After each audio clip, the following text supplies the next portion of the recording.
Okay, Harmony, welcome to our class my class, yeah, welcome to my class once again for the third time, I think, yeah. Mhm. Okay, now we will discuss about educational educational systems in your country, in DR Congo. Okay, but before that, I would like to compare the education system between the educational attitude and education between my country and what is it? And United States. Yeah. Okay. Sorry. Okay. Yeah. As you can you see my slide here? Okay. Yeah, I can see it. Yeah. Okay. For the classroom norms about educational attitudes in Indonesia, prayers is a must. Okay, so the students have to pray according to their own religion. For example, that there are six religions in Indonesia: Islam, Christian, Catholic, Hinduism, Buddhism, and Confucianism. So we have to begin our lesson with prayer according to our religions. Okay, and in the United Okay. States, prayer is not necessary. It may be acceptable in some school, for Mhm. example, Catholic schools, and but it can be forbidden in others. Okay, and for Mhm. uh, the norms.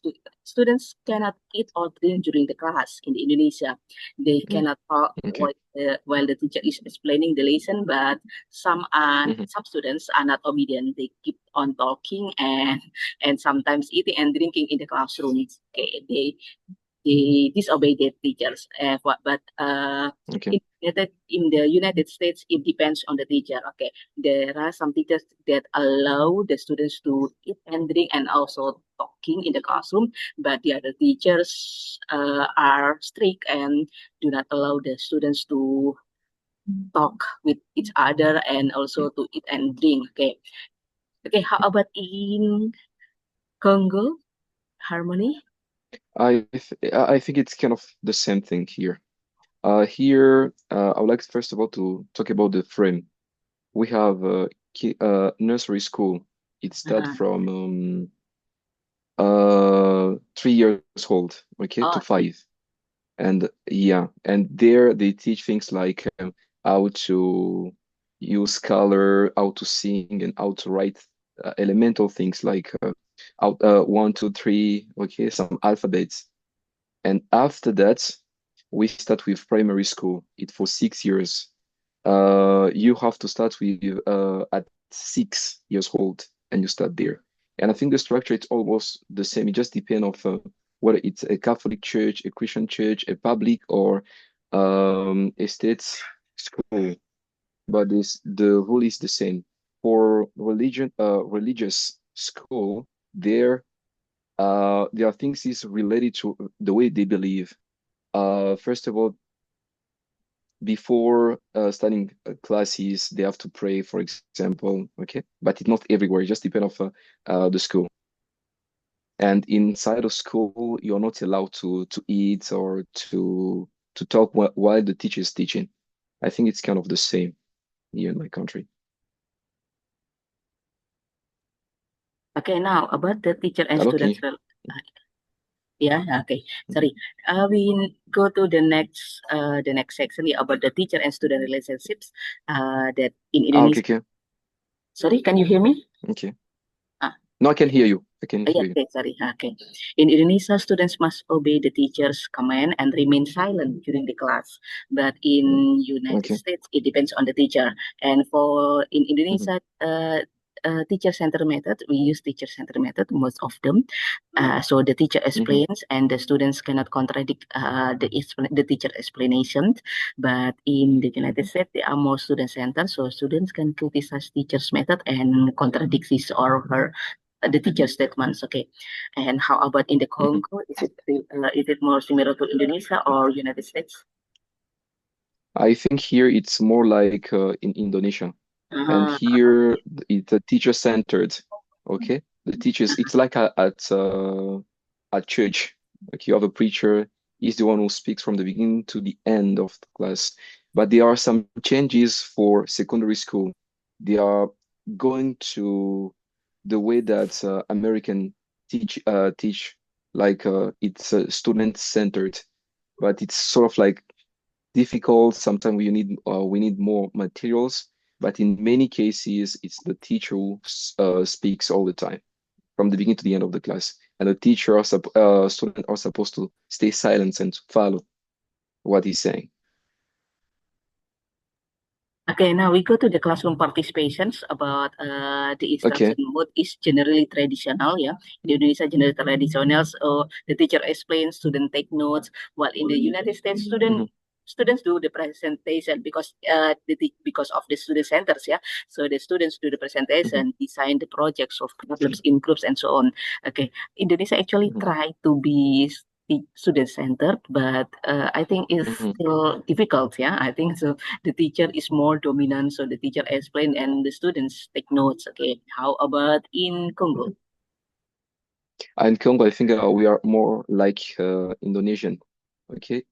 In terms of classroom participation, is the teacher who takes all the time and is presenting the material, the lessons, and students are taking notes. And it's going to allow students at a certain time so they may ask questions. Okay. And the teacher is considered like a god whenever he is explaining. After that, it's a time of discussing with students. When he asks questions and he noticed that students are not giving their feedback, it seems like they were distracted, he can quiz them on the spot. And there is a lot of pressure. So whenever a teacher is explaining something, you better listen to what he's saying and take notes because those explanations can turn into an examination. I think we are like Indonesia. Okay, yeah, so we are Mhm. so similar, yeah, in many ways. Okay, and now Yeah, many ways. in many ways, okay. And about the honor Mhm. systems, so about cheating, yeah, Mhm. cheating and Mhm. plagiarism is forbidden, but there is no strict punishment Mhm. for students who cheat and do plagiarism. Okay, so they are forgivable after doing cheating, after doing plagiarism. It is not allowed, it is forbidden, but they are still forgivable. But in the Mhm. United States, cheating and plagiarism can result to the student in failing the course. They cannot pass the course. So Mhm. Mhm. plagiarism uh, is a big crime. I think, yeah, it's the crime is the serious crime. I think It's in a the crap. United States. Yeah, Okay. serious crime. I Okay. think. Okay, serious crime. Okay, how about in Congo? Is it also In forgivable? Congo, I think in Congo we are, I think, like Indonesia and also Mhm. like the US. It just depends of the teacher. Let's take the case of you are taking exam in auditorium, and when they catch you teaching on a certain course, if the guy who watching over you is let's say merciful, okay, Yeah, he may be going to give you just zero or take the copy and give you another copy so you have to restart and you won't fail your exam, but others it's zero and you won't pass that course. It just depends of the teacher and the system and where you got teaching. so, is there any punishment if students do cheating or plagiarism? Yeah, like you can have zero on you can have zero on Zero. your Mhm. course, yeah. And you won't pass it. Okay, now about the relationship between students. In Indonesian, students can be cooperative and competitive. So, okay, sometimes they are cooperative, but when Hmm. it's something to do with the exam, they are competitive and Hmm. they are racing to be the best. Okay, but Hmm. in United States they are mostly competitive, and for Hmm. the students in one school are mostly from the same culture, and only few Hmm. students come from other culture. For example, in here we are Japanese, so most schools here mostly Hmm. school here are from Japanese people. Okay, only one Okay. or two people from Maduris maybe or Banjaris or maybe from Papua. But in United States, the classes are multicultural classes, so they can Hmm. be from another country, another culture. Yeah, yeah. just like melting pot, yeah, multicultural classes, so multi-races. Okay. How about in Congo? Do you also have I think, students from other cultures? yeah, we have students from other culture. Like one of my sisters are at university. She's doing economics, and she has some students from Cameroon and some of the Uh-huh. countries from Africa. And I think the relationship between students is more competitive. We consider each other as enemies. Donc you cannot stand seeing your friends getting a score higher than yours. It's unbelievable. So students are competing like the way we see Apple and Samsung fighting to be the best. And I think that's the way our students are behaving here in my country. It's mostly competitive. Yeah. In your experience, have you ever experienced that you have students from other culture from outside Africa, maybe South Africa, or maybe from Asia, from European countries? Mhm. Uh-huh. Only when I was at the kindergarten, I studied with some students from Arabic countries. Yeah. I can't remember the name. Yeah, but Mhm. after that, from countries like Europe, America, I can't remember.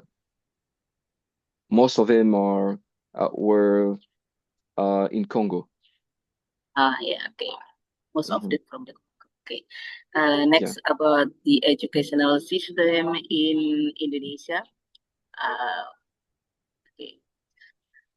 Okay, Harmony, maybe you can see here and you can compare it with your Hmm. country, yeah, because it is here in my place is a little bit Hmm. yeah, noisy. I will mute myself first and you can talk about the education system in your country. Okay, okay, okay, no problem. Here in my country, we start as the same in Indonesia and America. We start from kindergarten. Kindergarten here we start at the age of 3 to 5. Okay, from 3 to 5, and there they teach things like how to handle your pain, how to sing songs, how to recitate, and something like that. And after that, from 6 years old to 12. We call it elementary school, but here we call it primary school. Okay, and there they teach basic courses like French languages. In languages we have French, we have science, we have science things related to geography, chemistry, and that's what we learned from the first year of primary school to the last year of primary school. And after that, before going to secondary school, we have an exam, okay, state exam. So pupils have to take it. If you fail, you're going to restart your last year of primary school. Okay, and after that, if you succeed, it a certificate. It gives you access to secondary school. And secondary school, it's also 6 years. You start at 13 and you finish at 18 years old. And there it divided in two parts. From the beginning, I think from the first year to the third year, they teach basic things in terms of algebra, science, biology, chemistry. So it helps you to have a background. And after that, you're going to choose your major, whether it's in science, in biology, in chemistry, or if it's a technical school, you can learn things like electronics. This is what I did. Electronics, others, electricity. There are so many courses, others in economics. And from there, you are taking courses related to your field. Like me, I was an electrician. The things I saw from the third year to the sixth year, like electronics, logic, circuits, things like mechanic and other courses. It helps me to have a background in electronic. And after that, at the age of 19, you start university. But before that, there is a state exam we have to take. You're going to receive a diploma. if you fail that you don't get the diploma, you will never get to the university. You can take it many times you want, but if you fail, you will never go to university. That's the way it is. And after that, from there, it depends on what you want to do. Nowadays, back then we were using the old system. So from when you're at university, you need 5 years in order to have a license. But right now it's about 5 years. We are using LMD system, license, master, and uh, doctorate. That is. And I think in many cases we kind of the same. But here the problem with our education system is the government are not really gets involved in that. So teachers are not well paid, and as they are not well paid, they don't really do their job in many cases. Those who have opportunity, those who have money can have an opportunity to go to private schools and private universities. There, it's a little bit serious, and I think that's all about the educational system. Yeah. I think we have a strong education system, but the problem is that the lack of money and the government are not watching over it. Some of the time, uh, there's corruption. Yeah, but if you are, let's say, disciplined and you know what you want, you're not going to school just for getting a score. You know that after that, I'm going to show that I have a skill in this domain, and you have to work so hard in order to get it. And I think that's all about the education system in my country. Okay, thank you for the explanation, Harmony. So, okay, one thing that I can tell you about the education system in Indonesia is about the teacher. Uh, Mhm, I'd like you to know that I would like you to know that many teachers mhm. here in Indonesia are underpaid. Okay, but Okay, yeah, teachers are in Indonesia are underpaid. Many teachers. Okay, but okay. teachers there. We are the same. I think this is the same. I can give you my one case. Okay, Uh-huh. I've been teaching to a certain university. It's a private university here in my city for 3 years, I think, if I'm not mistaken. Imagine if I have to uh, take to count the money I spend in order to do research online, in order to be ready and to know exactly what I'm teaching is updates, and it's really valuable for my students. And the transportation, the money I use for my snacks, okay, at the break time. Honestly, I was teaching for free. I decided to stop. Yeah. Imagine. I decided to stop. Yeah, I decided to stop. That's the problem. Okay, I think we go to the question and answer session, Harmony. Okay, are you ready for the Mhm. to answer the students' questions? Sure. Okay. Yeah, sure, sure. Okay. Ready. We go to the first question from Emma. Emma, are you here? Please turn on your camera, unmute yourself, and state your questions. Okay. Okay. Hello, sir. Hello, how are you? I'm fine. I will Great. ask you, are there differences in the education system between Mhm, public and private, like swasta schools mhm. in your country? Mhm. Can you come back again? I don't get. You say the difference between the The public school and difference what? between public school and private school. Ah, okay, okay, okay, okay. Uh-huh. The difference. In terms of lessons or the program is almost the same, and I think we have a strong system. But the difference is where in a private school, they have, I mean, as students are paying a lot of money, teachers are motivated and they are controlled, so they can learn in a good conditions. Okay. And Yeah, they can learn in good conditions. and do you teach in public school or private school, Harmony?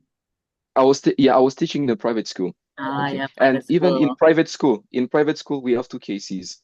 There are Mhm. some private school, their obsession, it's only money. They don't care about the courses, they don't care about what a student are learning or not. the moment students are paying, it's okay for them. And it's like kind of business, and it's so crazy. Where I was teaching, that was the spirit. Imagine all of my students fail my exams, but the next year I saw them in another promotion. I was astonished. Imagine. Okay, but there is another side of private private school where they are well structured. The motivation is not only money. They want students to learn. Their things are well structured. Okay, students are learning in good conditions. There are labs where students can do some experimental stuff related to the measure. That's the difference. Yeah, how about their uniform? Like in America, Okay. Mhm. The in uniform, I think the uniform it's obliged from secondary school, no, primary school to secondary school. Whether you public or private school, you are obliged to wear uniforms. And here we wear a blue, no, white t-shirts and a blue pants for men and a blue skirt for women. It's the same. But at kindergarten, they don't really wear, it depends. Some are wearing uniforms, others are not wearing uniforms. Mhm. Okay, And I Emma? think, I remember I also have international, we have here some international schools, like schools from Indians. They don't wear uniforms and they have a unique system. It's different from what we have in our country. Okay, it's located in Lubumbashi. It's 2 hours from where I am right now. Maybe after the class, I will send you some pictures. Okay, Emma, do you still have another questions? no, nothing, ma'am. Uh, Okay, thank you so okay, much. thank you, Emma. Now we go to Iza. Iza, are you here? Okay, Iza. Okay, hello, sir. Hello, how are you? I'm good. I have a question for you. Okay, As go on. a polyglot, how important do you think multilingual learning is in today's education system? Mhm. I think for me, if I have to take my case, I think it's really interesting knowing a lot of languages because there is a saying that whenever you learn a second language, it's like you having another soul. It helps you to navigate some hidden aspect of your nature, and it helps me a lot in terms of teaching. And as you saw on I don't know if Api mentioned on the flyer, I'm also a translator, and interpreter of my church. It helps me a lot. Like here we have a lot of languages. A preacher can be speaking French, but some of the time he can use some Swahili words. So I have to know what he's saying. And it also helps you to get in contact with other students from other countries. It's really interesting knowing a lot of languages. The fact is that you don't have to learn languages just for the sake of learning, it's for pleasure. You learn it with an objective and you know exactly I'm going to do this with that and with that language. Like right now I'm learning Spanish. That I'm going very slowly because I'm too busy. I have a lot of things to do at the same time, but I'm trying to find a room. So maybe at the end of this year, I can even at least reach this is the objective, B1 level. Okay, Iza, do you still have another Okay, thank question? you. Okay, No, You're welcome. enough, ma'am. okay, thank you. Okay, now Thank we you, go Isa. to Hikmah. Yeah. Yeah, Hikmah, what is your question? Okay, sir. What are the main changes? Sorry? What is? What are the main changes in improving the quality of education in Congo? What are the main challenges in improving the quality of education, okay, in your country, Harmony? the Okay, challenge okay, is okay. to improve the The quality of education.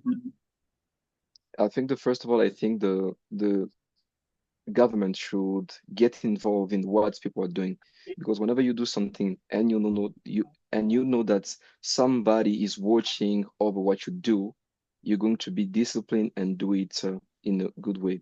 Not only that, I think that the government should invest a lot of money, because when teachers are motivated, it's easier for them to study a lot, make researches in order to help students to learn in a better condition. Not only that, they have to create a system where teachers are trained, and what is kind of crazy here is that in many cases when you're about to teach at a university or at school, there are not even exams.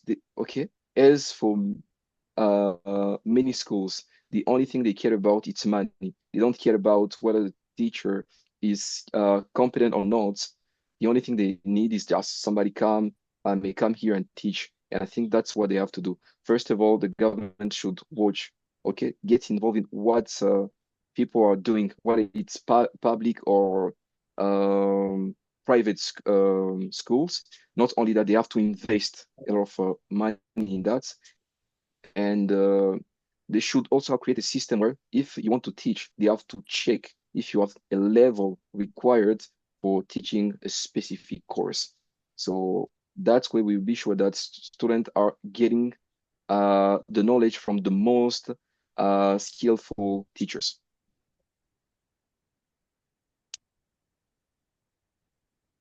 Okay. I think we go to the next question from Farah Fitria. Okay.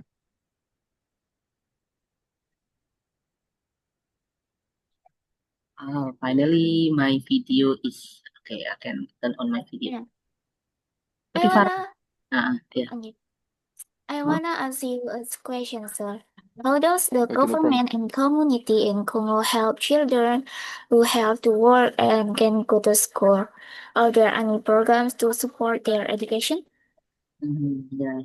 I come back. About Oh, mhm, it is about children labor, I think. Okay. mm.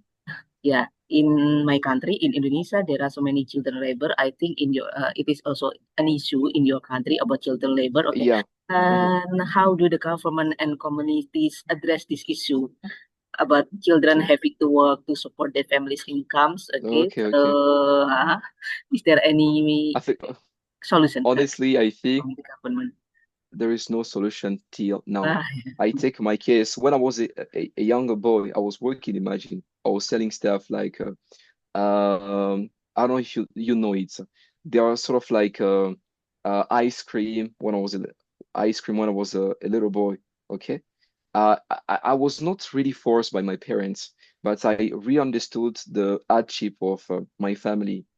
My dad was working, my mom too, but what they were earning was not enough to take care of the expenditure of my family. So me and some of my sisters used to go and work. But right now, honestly, there is no system. It just depends on the family. If you are lucky, you came from a wealthy family, you don't have to bear that burden on your shoulder. But there are some NGOs here trying to help students to get access to free education. But as you know, so far, stuff for free are not really well equipped, and people are not learning in a good condition. That's the problem. And I think the government should work hard on that in order to stop that. Legally, a child cannot work, but as we live in a messy country, so that's it.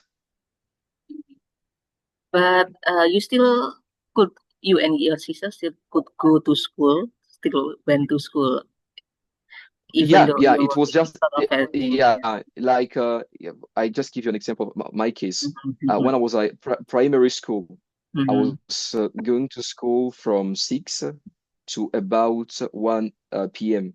And mhm. after that, I have time to Yeah. read, time to play, and time to sell. So we Okay. were having Mhm, taking turns. mhm, Like on Monday or this week, it's my turn of mhm, selling. So on that week, I'm not allowed to play anymore. But the next week, I will be free, so I can play, I can review my lessons, and so on. Okay. So you are a hard worker since you are a child, I think. Yeah, but for me, I'm not taking it as a disadvantage. For me, it's a pleasure because it helps me to test the hardship of life. Whenever I'm seeing some people suffering, I can feel it because I was there once. You see? Okay, yeah, okay.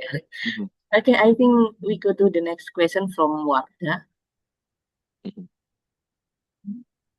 Warda, Warda, are you there? If Warda is not, yeah, yeah, Warda. Warda, Warda, what is your questions? Is Warda here? Okay, Okay, yeah, yeah. I want to ask you, Mhm. what is the typical teacher-student relationship? Is it more formal or relaxed? Mhm. Okay. About the teacher-student relationship, is it formal? Is it formal or is it Mhm. much relaxed? Much relaxed then. I think it depends of the structure of the school. If you are in a well-structured school where things are well organized, it means that students are disciplined, so you don't have that pressure. Like it's easier for you to teach because students are sort of like conscious. They know why they are there. But if you are teaching in those private crazy schools where students are going there only to have diplomas, that's the only objective. They don't care about whether they fail or not because there it's only making money. It's troublesome. Imagine you can be standing in front of your student teaching and somebody starts singing and you start to say you have to stay quiet. He may say, "Teacher, I'm going to beat you," and if he's stronger, he can beat you. Just depend. If you're in a good structure, well-structured school, it's okay. You don't feel that pressure. Maybe from if it's your first year, that's your first time to stand in front of the students, explain them the lessons. Maybe when you are teaching, they are quiet, no one is saying anything. You don't know. Maybe you're questioning yourself, what I'm saying is it true or not? You see the problem. But if you're in a good school, there's no problem. The only pressure you may have is you can have a skilled student who know exactly what you're teaching. So if you are making mistakes, they're going to notice that now, Harmony, what you're saying is not true. You see, this is the challenge. Just depend of where you teach. And it's for me, I think it's okay and preferable to teach in a well-structured school because there they're taking care of the teacher's rights too. Okay. Okay, we should Warda, yeah. Okay, another question from Dwi. Dwi, are you here, Dwi? I'm Please here, ma'am. Okay, what is your question, Dwi? Okay. You said earlier that most students are competitive. Can you Mm-hmm. tell us a little about your experience when you were a student there? Mm-hmm.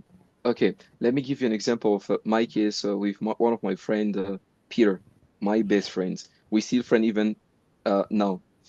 Imagine we can be playing together, playing soccer, but once we are inside a room taking exams, he's my enemy. If I see him watching over my copy, we're gonna get an argument. Imagine, and it was like a competition.